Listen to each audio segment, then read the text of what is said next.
Balancing, है ना। Balancing के थोड़े से क्वेश्चंस भी दिए थे मैंने, आई होप तुमने करे हो, सब बच्चों ने करना। थोड़ी सी प्रैक्टिस करोगे तो समझ में आ जाएगी कि बैलेंसिंग क्या होती है, कैसे होती है। और जब एक बार ही आ जाएगी तो ये टॉपिक ऐसा आपको दोबारा ना टाइम नहीं देना पड़ेगा इस टॉपिक के लिए। बहुत ईजी टॉपिक है और मतलब ये चैप्टर पहले ही डन रहता है क्योंकि बहुत ईजी चैप्टर है।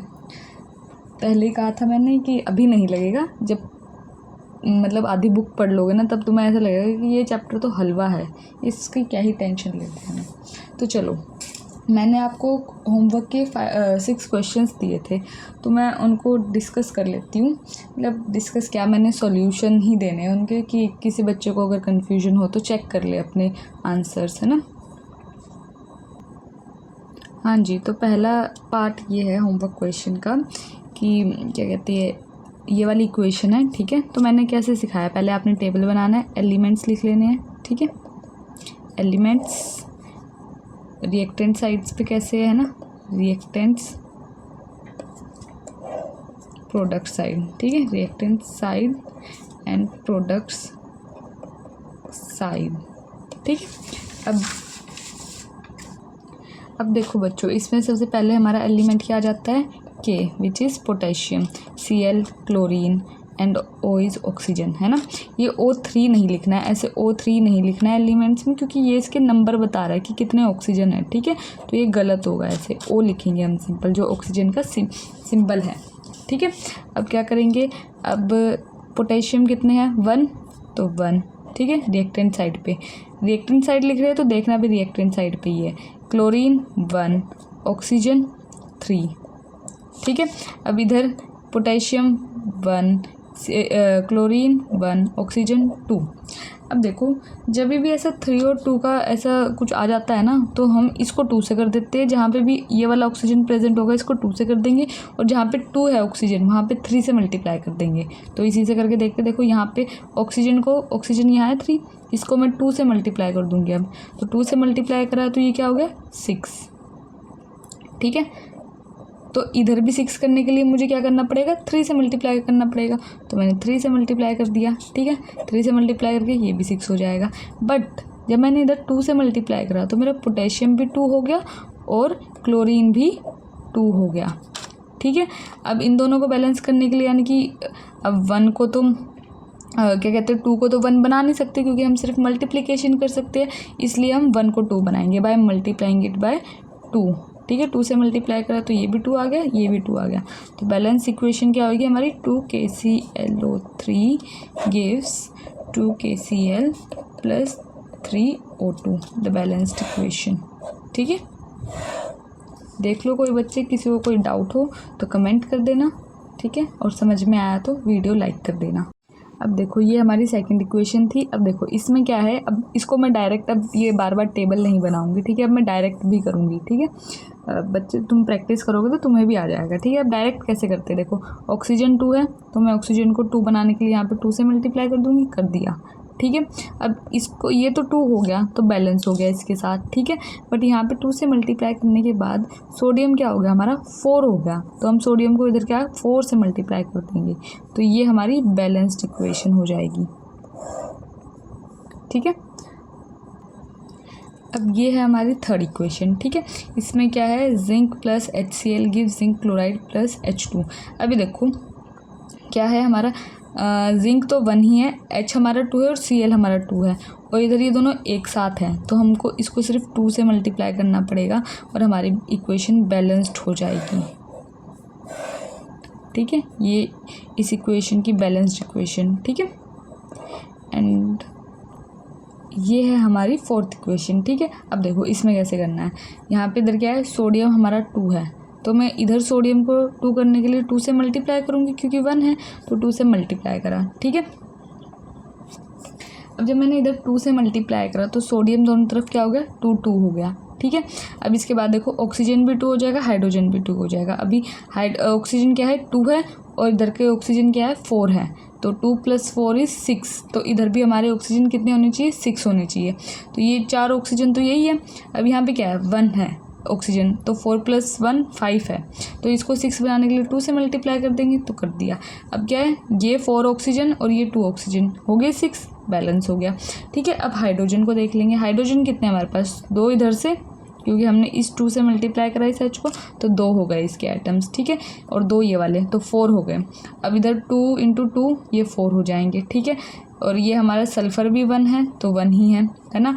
ऑक्सीजन तो हमने पहले ही बैलेंस कर लिए, तो ये वाली इक्वेशन बैलेंस्ड हो गई है हमारी। ठीक है,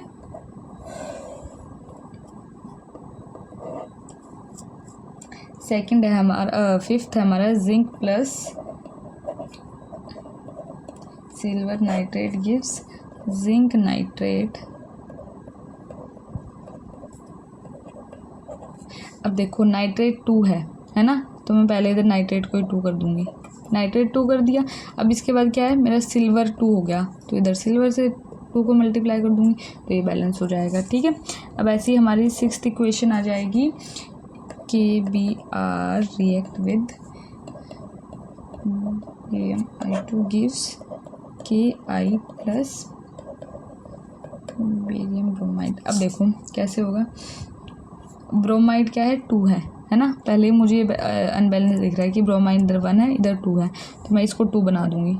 ठीक है, इससे क्या हुआ, मेरा पोटेशियम 2 हो गया, तो मैं पोटेशियम को 2 कर दिया।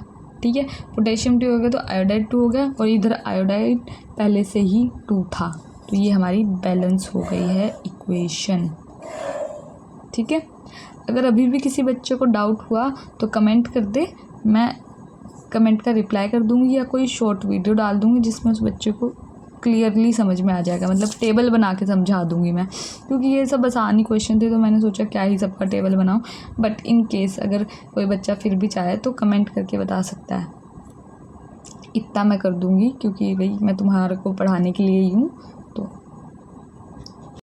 हाँ जी, तो अब हमारा जो हमने इस वीडियो में टॉपिक कवर करना था, जो एक्चुअल हमारा टॉपिक है, वो है टाइप्स ऑफ केमिकल रिएक्शन। तो टाइप्स ऑफ केमिकल रिएक्शंस हमारा मेन टॉपिक यही है इस चैप्टर में ना, इसी के आसपास हमारे क्वेश्चंस घूमते हैं। ठीक है, जैसे कि हमारे 4 टाइप्स के केमिकल रिएक्शन है। ठीक है, 4 टाइप्स कौन से, कॉम्बिनेशन रिएक्शन है, डिकम्पोजिशन रिएक्शन है, डिस्प्लेसमेंट रिएक्शन है, डबल डिस्प्लेसमेंट रिएक्शन है।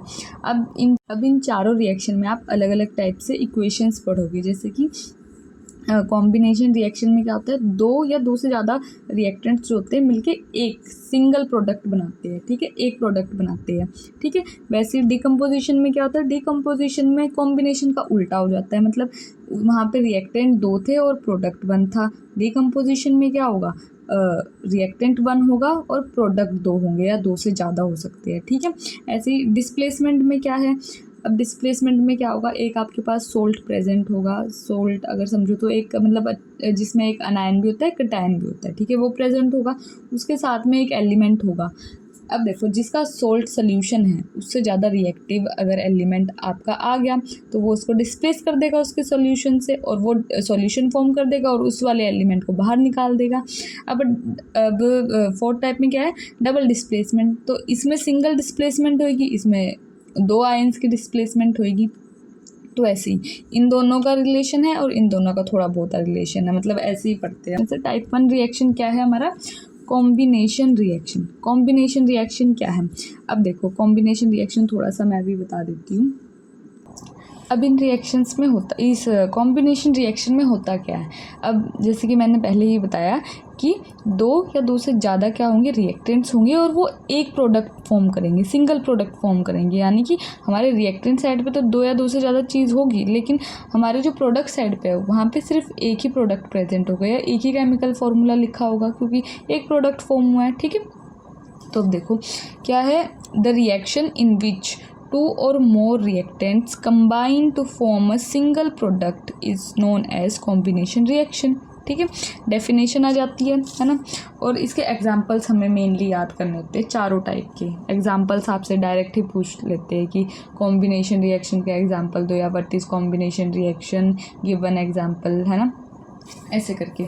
तो हमारा फर्स्ट एग्जांपल क्या आ जाता है, calcium oxide reacts with water gives calcium hydroxide plus heat. अब जो ये हीट है ना, ये कोई प्रोडक्ट नहीं है, ठीक है। ये बस हम ये बता रहे हैं कि वहाँ पे क्या हीट रिलीज़ हुई है, और जहाँ पे हीट रिलीज़ होती है, ये हमने एक्टिविटी 1.3 में पढ़ा है। हम उस रिएक्शन को क्या कहते हैं, एक्सोथर्मिक रिएक्शन कहते हैं, ठीक है। जहाँ भी हीट रिलीज़ हो जाती है वो रिएक्शन 101% क्या होता है, एक्सोथर्मिक रिएक्शन होता है, ठीक है। अब देखो, 2 रिएक्टेंट्स हैं और सिंगल प्रोडक्ट फॉर्म कर रही है, यही हमने डेफिनेशन में पढ़ा, यही हमें इक्वेशन में भी दिख रहा है। तो जो डेफिनेशन लिखी है वही आपको इक्वेशन में दिखेगी कि 2 रिएक्टेंट्स हैं, एक सिंगल प्रोडक्ट है, ठीक है। अब देखो इसमें क्या है, अब हाँ, ये इसका एक तो कैल्शियम ऑक्साइड का एक नाम है अलग से, क्विकलाइम, ठीक है। वो भी पूछ लेते हैं कि ये, अब देखो या तो रिएक्शन ऐसे सीधा ही दे देंगे, calcium oxide reacts with water, what happens, है ना, और या वो सीधा बोल देंगे कि what happens when quicklime reacts with water. अब जिसको कैल्शियम ऑक्साइड पता है और क्विकलाइम नहीं पता है, और क्विकलाइम के नाम से क्वेश्चन आ जाए, उसका तो नुकसान हो जाएगा ना। तो हमें सारे नाम पढ़ने हैं, क्योंकि बोर्ड में कहीं से भी क्वेश्चन आ सकता है। तो हमें मेक श्योर करना है कि हम उस केमिकल के सारे नाम हमें पता हो, उस केमिकल के बारे में कोई भी स्पेशलिटी बताई है, कोई उसका यूज़ बताया, वो हमें अच्छे से याद हो, ताकि हमसे कोई भी क्वेश्चन पूछ लिया जाए तो हमें डाउट ना रहे, हमें पता हो कि हाँ भाई हमने बुक में पढ़ा है और बुक में यही आंसर है, तो हम कॉन्फिडेंट हो, ठीक है। तो चलो आगे जाते हैं। क्या होता है, कैल्शियम ऑक्साइड का होता है क्विकलाइम, ऐसे ही कैल्शियम हाइड्रोक्साइड का होता है स्लेक्ट लाइम। अब इनमें बच्चे बहुत कंफ्यूज होते हैं, बट अब थोड़ा सा याद करने की बात है, इसमें मैं कुछ ट्रिक तो नहीं है अभी इसमें बता सकती, क्योंकि दोनों के नाम ही ऐसे है ना। तो क्या होता है, कैल्शियम ऑक्साइड होता है क्विकलाइम, कैल्शियम हाइड्रोक्साइड होता है स्लेक्ट लाइम, ठीक है।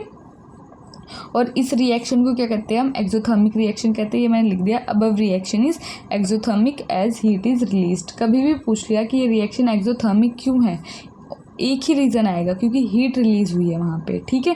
हीट रिलीज़ होगी तो एक्सोथर्मिक रिएक्शन होगा, ठीक है। उसका नाम ही एक्सोथर्मिक होगा, क्योंकि जिस भी रिएक्शन में हीट रिलीज़ होती है उसी को हम एक्सोथर्मिक कहते हैं। एक्सोथर्मिक का मतलब ही यही है, ठीक है।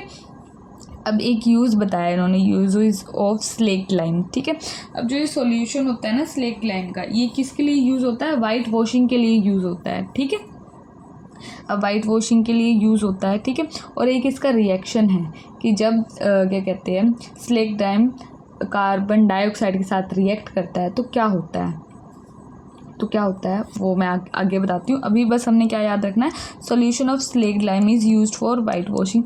ये क्वेश्चन में आ जाता है, ठीक है, डायरेक्ट क्वेश्चन आ जाता है इस पर कि which give the chemical formula which जो यूज़ होता है वाइट वॉशिंग के लिए, ठीक है। आपकी एनसीईआरटी में इन टेक्स्ट क्वेश्चंस में है ये, ठीक है। अब कई बच्चे इसका आंसर ये भी लिख देते हैं कि कैल्शियम ऑक्साइड। अब देखो यहाँ पे बुक में ऐसा लिखा हुआ है कि solution of slaked lime is used for white washing, but हम क्या कहते हैं, हम लिख देते हैं। अब देखो इसका सॉल्यूशन है तब भी यही है, इसको लिख रहे हैं इसका सॉल्यूशन है तब भी यही बन रहा है ना। तो दोनों आंसर ठीक है, ठीक है।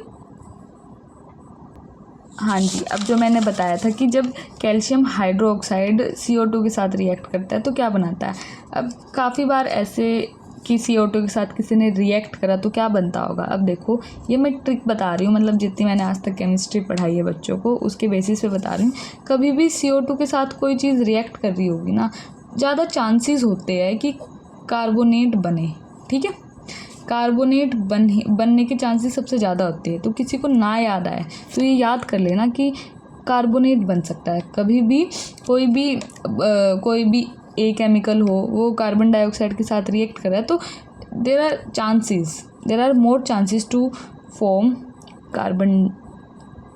कार्बोनेट, मतलब कार्बोनेट वाला कोई सॉल्ट फॉर्म हो जाएगा, ठीक है। तो चलो अब मैं आगे बताती हूँ। Calcium hydroxide react slowly with carbon dioxide to form calcium carbonate, ठीक है। तो कैल्शियम कार्बोनेट फॉर्म करेगा, इसका केमिकल रिएक्शन है calcium hydroxide plus CO2 gives calcium carbonate plus water, ठीक है।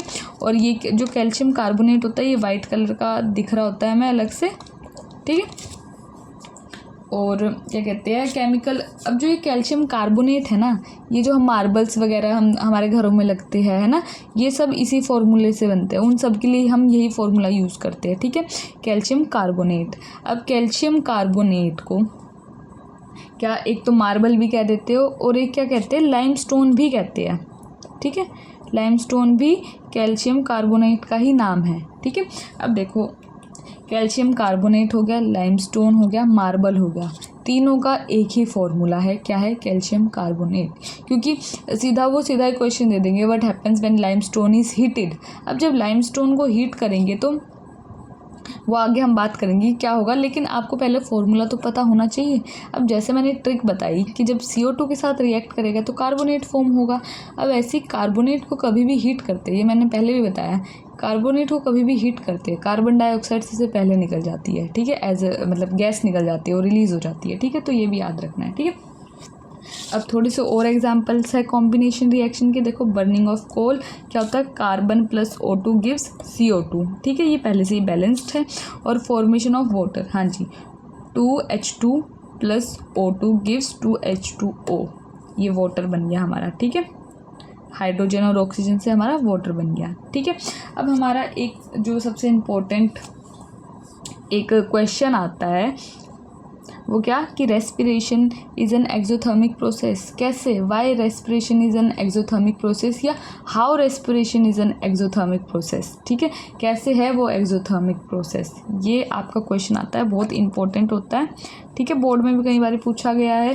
और वैसे जो आपके स्कूल वाले एग्ज़ाम्स लेते हैं ना, मंथली टेस्ट हो गए, हाफ ईयरली हो गए, या वो होते हैं पीरियोडिक टेस्ट्स होते हैं, तो उनमें ये सब क्वेश्चंस बहुत बारी पूछा जाता है। तो आपको ये याद रखने हैं, थोड़े बहुत क्वेश्चन जो मैं आपको बता रही हूँ ना, इंपॉर्टेंट है, इंपॉर्टेंट मार्क करवा रही हूँ, ये आपने याद करने हैं, ठीक है। साथ के साथ मेरे साथ साथ याद करते जाओ। हाँ जी, तो रेस्पिरेशन एक एक्सोथर्मिक प्रोसेस किस लिए है। अब देखो पहले ये मैं थोड़ा सा आंसर छुपा लेती हूँ, है ना, क्यों है। अब देखो जब भी हम खाना खाते हैं उस खाने में क्या होता है, कार्बोहाइड्रेट्स होता है। अब जब वो कार्बोहाइड्रेट्स होता है ना, तो उसको क्या करता है, जब हम हमारी बॉडी क्या करती है, कार्बोहाइड्रेट्स ले लेती है, जब वो सेल में वो पहुंचा देती है ना, जब अंदर जाता है वो कार्बोहाइड्रेट्स, तो वो सेल में जाके ऑक्सीजन के साथ रिएक्ट करता है और ग्लूकोज फॉर्म करता है। और जब ग्लूकोज फॉर्म कर देता है तो ग्लूकोज क्या देता है, एनर्जी देता है हमें, ठीक है। अब जब ग्लूकोज एनर्जी देता है तो जिस भी प्रोसेस में हमें एनर्जी मिलती है उस प्रोसेस को हम एक्सोथर्मिक कहते हैं, ठीक है। एक्सोथर्मिक हो जाएगा वो, क्योंकि उसमें रिलीज ऑफ एनर्जी हो गया। अब यही कि हीट रिलीज़ हो रही है तब भी एक्सोथर्मिक कहेंगे, और एनर्जी रिलीज़ हो रही है तब भी हम एक्सोथर्मिक ही कहेंगे, क्योंकि उसमें क्या होता है, जब एनर्जी रिलीज़ होती है तो हीट भी साथ में रिलीज़ ही हो रही होती है, ठीक है, ठीक है।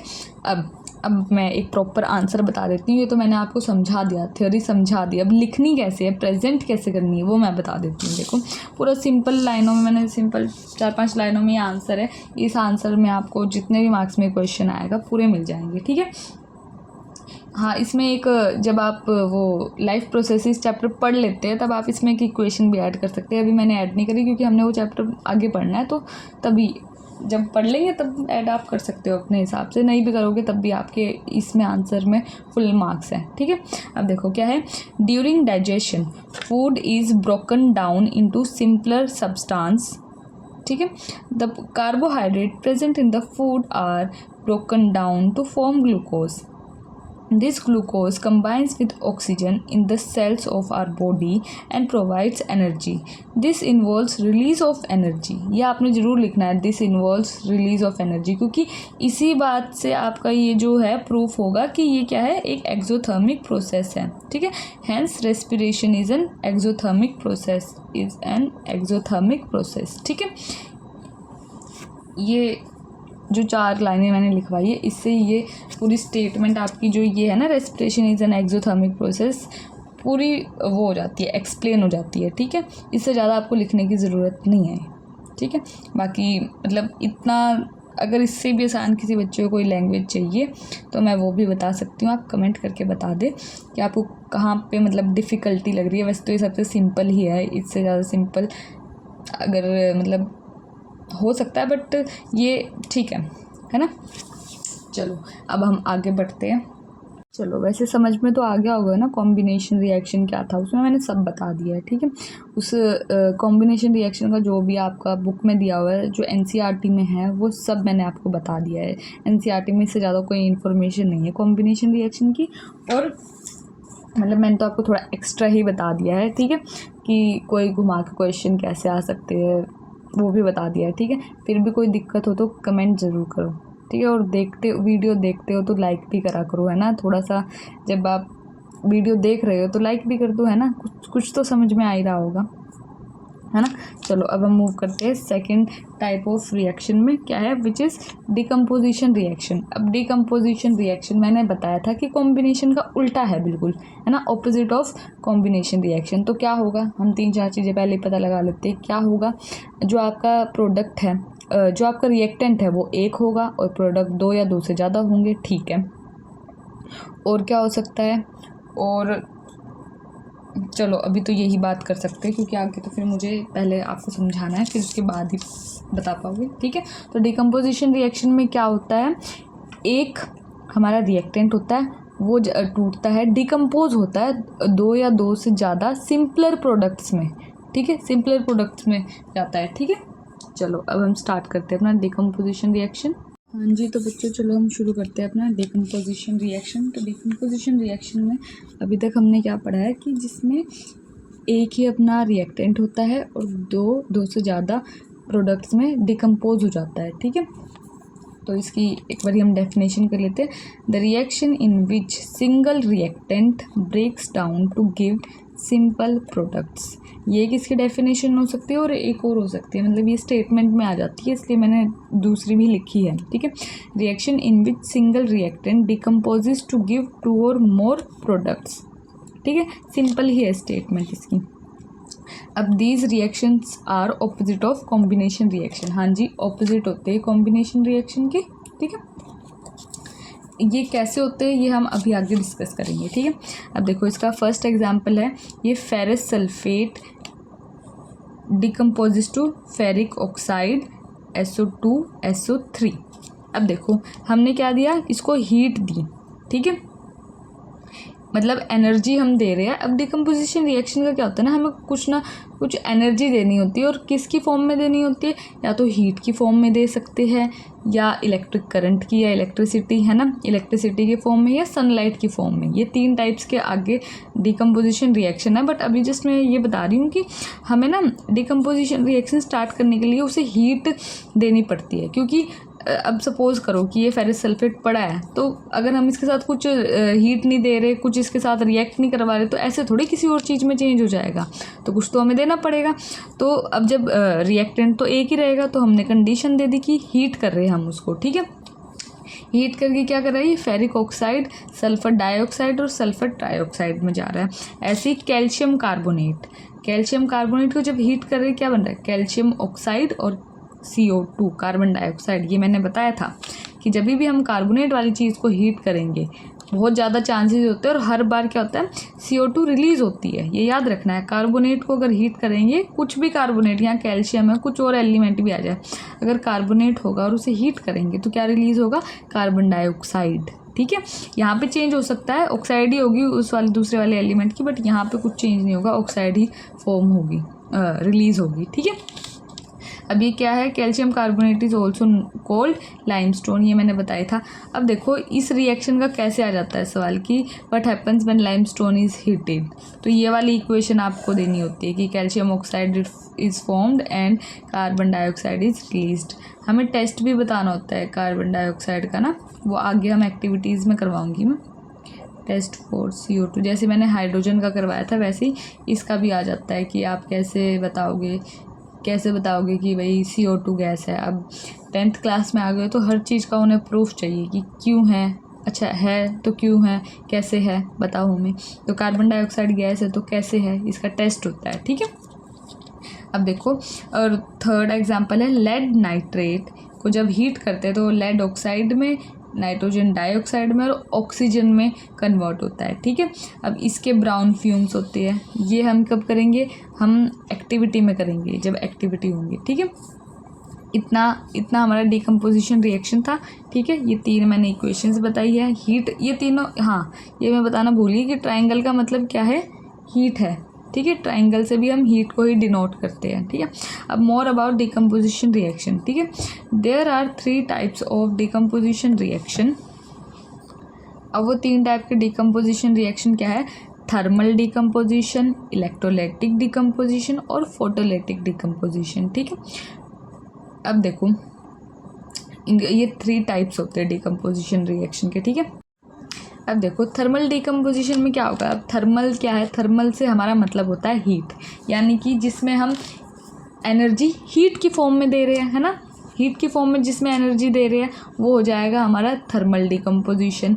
ऐसी इलेक्ट्रोलाइटिक डिकम्पोजिशन मतलब जब हम एनर्जी इलेक्ट्रिक करंट की फॉर्म में दे रहे हैं तब उसे क्या कहेंगे, इलेक्ट्रोलाइटिक डिकम्पोजिशन। ठीक है, अब फोटोलाइटिक डिकम्पोजिशन रिएक्शंस, इसमें क्या है, फोटोलाइटिक होता है सनलाइट, जैसे फोटोसिंथेसिस तो वो किसकी प्रेजेंट में होता है, सनलाइट की प्रेजेंस में। ऐसे ही फोटोलाइटिक किसकी प्रेजेंस में होगा, सनलाइट की प्रेजेंस में। यानी कि जब हम एनर्जी सनलाइट के थ्रू दे रहे होंगे तब हम उस रिएक्शन को क्या कहेंगे, photolytic decomposition reaction.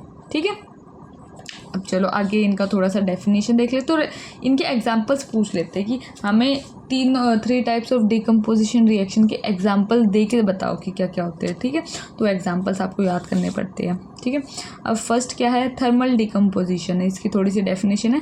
When decomposition reaction is carried out by heating, जब हीटिंग से कैरिड आउट होता है या हीट हम यूज़ करते हैं तब हम क्या कहते हैं, थर्मल डिकम्पोजिशन रिएक्शन। ठीक है, इसका तो पीछे मैंने तीनों इक्वेशंस हीट वाली ही लिखवाई थी, तो आप तीनों में से कोई सी भी लिख सकते हो।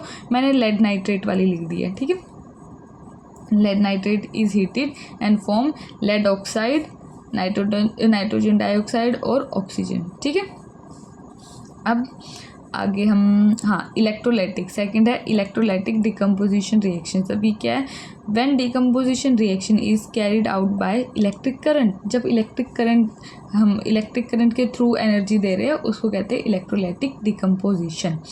ठीक है, इसका एग्जांपल है 2H2, H2O के वाटर मॉलिक्यूल को हम क्या करते हैं, इलेक्ट्रोलाइसिस करके किस में कन्वर्ट कर देते हैं, H2+O2। ठीक है, और देखो सिंगल रिएक्टेंट है और 2 प्रोडक्ट्स है, यानी कि डिकम्पोजिशन रिएक्शन। ठीक है, इलेक्ट्रिक करंट की प्रेजेंस में रहा तो इलेक्ट्रोलाइटिक डिकम्पोजिशन रिएक्शन। ठीक है, ऐसे ही सी टाइप क्या हो गया, photolytic decomposition reaction. When decomposition reaction is carried out in the presence of sunlight. ठीक है, जब सनलाइट प्रेजेंट होगी, अभी क्या होगा, सिल्वर क्लोराइड किस में चेंज हो गया, सिल्वर में और क्लोराइड में। ठीक है, या क्लोरीन आएगा, ये तो क्लोरीन। ठीक है, क्लोरीन गैस में। ठीक है, तो क्या हुआ, हमने क्या करा, सिल्वर क्लोराइड को डिकम्पोज किया in the presence of sunlight, वो किस में कन्वर्ट हो गया, सिल्वर एंड क्लोरीन गैस में। ठीक है, अब इन तीनों से हमें क्या समझ में आया, डिकम्पोजिशन रिएक्शन को चाहिए एनर्जी किस किस की फॉर्म में, either it's in heat form, electric current, ठीक है, और सनलाइट, तीनों में से किसी भी फॉर्म में डिकम्पोजिशन रिएक्शन क्या चाहिए, एनर्जी चाहिए। ठीक है, क्योंकि क्यों चाहिए, क्योंकि break down of reactants, to break down reactant. ठीक है, रिएक्टेंट्स नहीं आएगा इसमें, रिएक्टेंट आएगा। ठीक है, क्योंकि एक ही रिएक्टेंट होता है। ठीक है, यहाँ तक कुछ दिक्कत हो तो कमेंट कर देना, मैं पक्का रिप्लाई करूँगी। ठीक है, और वीडियो देखते हो तो दोबारा कह रही हूँ लाइक करा करो, क्योंकि बहुत एफर्ट्स लगते हैं वीडियो बनाने में, और जब समझ में आता है तो लाइक करने में क्या ही हर्ज है ना। अपने टीचर को सपोर्ट करो, जैसे कि काफ़ी बच्चे जो देख लेते हैं लेकिन लाइक नहीं करते, सब्सक्राइब भी नहीं करते, है ना। करना चाहिए, मेरे हिसाब से करो, क्योंकि जब आपको समझ में आ रहा है तो करना चाहिए सब्सक्राइब, है ना, ताकि और अच्छी अच्छी वीडियोस बनाने की मोटिवेशन मुझे भी मिले, है ना। ठीक है, अच्छा चलो अब हम यहीं तक रखते हैं आज, क्योंकि ज़्यादा लंबी वीडियोस मैं डालती नहीं हूँ, क्योंकि फिर बच्चा भी बोर हो जाता है। ठीक है, तो यहाँ तक किसी को कोई दिक्कत हो तो कमेंट कर दे। ठीक है, कोई किसी को वीडियो में गड़बड़ लगी हो कि मैम आपने ये कुछ ऊपर नीचे कर दिया, वो मुझे बता सकता है कमेंट करके। ठीक है, लाइक तो करो ही करो, और सब्सक्राइब भी करो। ठीक है, क्योंकि हम जो यूट्यूब पे टीचर्स होते हैं, हम लोगों को बच्चों का ही सपोर्ट चाहिए। बच्चे सपोर्ट करेंगे तभी हमारा चैनल आगे ग्रो होगा, तभी हमें और मोटिवेशन मिलेगी कि हम आगे और पढ़ाए और नए नए तरीके बताए ये सब पढ़ाने के। जैसे कि अभी तो ये सब जो हमें आता है, बट हम जब आपके साथ आप हमें सब्सक्राइब करोगे, लाइक करोगे हमारे वीडियोस, तो हमें भी अलग अलग कुछ नया नया सीखने को मिलता है कि अच्छा बच्चे ऐसे कंटेंट को ज़्यादा लाइक कर रहे हैं, या इस तरीके से जब पढ़ाती हूँ तब उनको ज़्यादा अच्छा लगता है। तो बताया करो कमेंट करके, ताकि हम भी थोड़ा अपने आप को ग्रो कर सके, हम भी अपने टीचिंग स्किल्स और ग्रो कर सके और अच्छी कर सके, कि किसी भी बच्चे को कोई दिक्कत ना है पढ़ाई में, है ना। अल्टीमेटली टारगेट तो हमारा वही होता है कि जो भी बच्चा वीडियो देखे वो समझ के जाए, उसको ऐसा ना हो कि क्या वीडियो देख ली, इसमें कुछ समझ में भी नहीं आया, है ना। ऐसा नहीं होना चाहिए, उसको सब समझ में आना चाहिए, ठीक है। अब ये लास्ट स्टेटमेंट थी, देखो, डिकम्पोजिशन रिएक्शंस रिक्वायर एनर्जी इधर in the form of heat, light और electricity for breaking down the reactants, ठीक है। ये वो आ जाता है, क्या कहते हैं, पूछ लेते हैं वो, इज़ इट ट्रू, MCQ में पूछ लेते हैं कि क्या ट्रू है डिकम्पोजिशन रिएक्शन के बारे में। तो हाँ जी, उसको एनर्जी चाहिए और वो किसकी फॉर्म में होनी चाहिए, heat, light and electricity. Light की जगह आप सनलाइट भी लिख सकते हैं, ठीक है। तो चलो आज यहीं ख़त्म करते हैं। अब नेक्स्ट में हम पढ़ेंगे हमारे जो अदर 2 टाइप्स बचे हैं। नेक्स्ट क्लास में हमने पढ़ना है displacement reaction, double displacement reaction, और मैं थोड़ा सा एक्सोथर्मिक और एंडोथर्मिक रिएक्शंस के बारे में बताऊंगी, क्योंकि उनमें पूछ लेते हैं, वो डेफिनेशन भी पूछ लेते हैं, उनकी इक्वेशंस पूछ लेते हैं, तो आपको थोड़ा सा उसके बारे में भी डिटेल में बताऊंगी। और बस उसके बाद हमारा थोड़ा सा रह जाएगा ये चैप्टर, और उसके बाद हम NCERT सॉल्यूशंस, मैंने NCERT क्वेश्चंस के सॉल्यूशन करवाने हैं आप लोगों को, और थोड़ा सा होमवर्क देना है, कि जिससे जो बच्चा मेरे को रेगुलर देख रहा है मेरी वीडियोस, तो उसको थोड़ा सा बेनिफिट हो उस चीज़ का, ठीक है। बाकी जो मैं इंपॉर्टेंट बताती हूँ उसको साथ साथ इंपॉर्टेंट मार्क करा करो, रीड करा करो। मेरे नोट्स इतने सिंपल होते हैं कि अगर एक बच्चा रोज़ जस्ट रीड करे ना, उसको तभी भी याद हो जाएंगे, और याद हो जाएंगे तो बस अच्छा ही हो जाएगा, है ना। क्योंकि अब मंथली टेस्ट होते हैं, मतलब जैसे हमारे स्कूल में जो होता था ना पहले, जब मैं क्लास 10th में थी, तो क्या होता था, मंथली टेस्ट होता था, तो पढ़ना ही पड़ता था, क्योंकि मंथली टेस्ट में नंबर नहीं आते थे, फिर पेरेंट्स को बुलाते थे, तो फिर ऐसे तो पढ़ो, और क्या, साथ के साथ पढ़ो ताकि बर्डन भी ना हो, है ना। और बस यही है कि जब आप वीडियो देखते हो तो चैनल को सब्सक्राइब करो और लाइक करो, कुछ कमी पेशी लगे तो वो भी बता दो, है ना। हम तो चाहते हैं कि कुछ अगर गड़बड़ लग रही है तो बच्चे हमारे को बताएं कि हम सही कर सकें उस चीज़ को, है ना। और वीडियोस को मतलब ज़्यादा से ज़्यादा शेयर भी करो, है ना। कोई 10th क्लास का बच्चा आपके आसपास उसको शेयर करो। कोई ऐसे है कि जैसे कि कई फैमिलीज़ में ऐसे होता है ना कि उनके पास पैसे नहीं होते हैं पढ़ाने के लिए बच्चे को, ट्यूशन वगैरह, एक्स्ट्रा ट्यूशन के लिए, तो हमारे जैसे यूट्यूब चैनल्स को शेयर कर दिया करो उनके पास, ताकि उनको भी थोड़ा बेनिफिट मिले और हमें भी थोड़ा ये मिले कि हमारा कंटेंट जो है जिसको ज़रूरत है उसके पास तक पहुंच रहा है ना। तो इतना कर दिया करो बस, और बाकी अपनी पढ़ाई करो, पेरेंट्स को प्राउड फील करवाओ, और लाइफ बहुत ब्यूटीफुल है। Thank you, have a good day.